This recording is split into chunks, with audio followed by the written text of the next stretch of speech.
Chapter 40.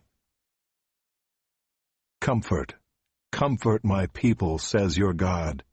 Speak tenderly to Jerusalem and cry to her that her warfare is ended, that her iniquity is pardoned, that she has received from the Lord's hand double for all her sins. A voice cries, "In the wilderness prepare the way of the Lord, make straight in the desert a highway for our God. Every valley shall be lifted up, and every mountain and hill be made low. The uneven ground shall become level, and the rough places a plain. And the glory of the Lord shall be revealed, and all flesh shall see it together, for the mouth of the Lord has spoken." A voice says, "Cry." And I said, "What shall I cry? All flesh is grass, and all its beauty is like the flower of the field. The grass withers, the flower fades, when the breath of the Lord blows on it. Surely the people are grass. The grass withers, the flower fades, but the word of our God will stand forever. Go on up to a high mountain, O Zion, herald of good news. Lift up your voice with strength, O Jerusalem, herald of good news. Lift it up, fear not, say to the cities of Judah, Behold your God. Behold, the Lord God comes with might, and his arm rules for him. Behold, his reward is with him, and his recompense before him. He will tend his flock like a shepherd. He will gather the lambs in his arms. He will carry them in his bosom, and gently lead those that are with young. Who has measured the waters in the hollow of his hand, and marked off the heavens with a span, enclosed the dust of the earth in a measure, and weighed the mountains in scales and the hills in a balance?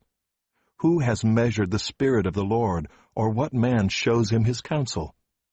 Whom did he consult, and who made him understand? Who taught him the path of justice, and taught him knowledge, and showed him the way of understanding? Behold, the nations are like a drop from a bucket, and are accounted as the dust on the scales. Behold, he takes up the coastlands like fine dust. Lebanon would not suffice for fuel, nor are its beasts enough for a burnt offering. All the nations are as nothing before him. They are accounted by him as less than nothing, and emptiness. To whom then will you liken God, or what likeness compare with him? An idol. A craftsman casts it, and a goldsmith overlays it with gold, and casts for it silver chains. He who is too impoverished for an offering chooses wood that will not rot. He seeks out a skillful craftsman to set up an idol that will not move. Do you not know? Do you not hear? Has it not been told you from the beginning? Have you not understood from the foundations of the earth? It is he who sits above the circle of the earth, and its inhabitants are like grasshoppers, who stretches out the heavens like a curtain, and spreads them like a tent to dwell in, who brings princes to nothing, and makes the rulers of the earth as emptiness. Scarcely are they planted, scarcely sown, scarcely has their stem taken root in the earth, when he blows on them, and they wither, and the tempest carries them off like stubble. To whom then will you compare me, that I should be like him, says the Holy One? Lift up your eyes on high, and see, who created these?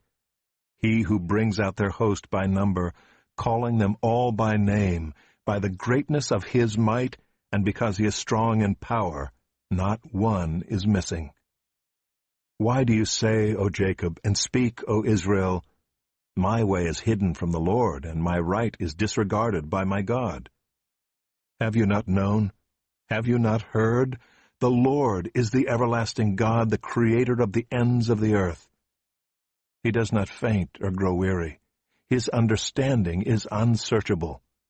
He gives power to the faint, and to him who has no might he increases strength. Even youths shall faint and be weary, and young men shall fall exhausted. But they who wait for the Lord shall renew their strength. They shall mount up with wings like eagles.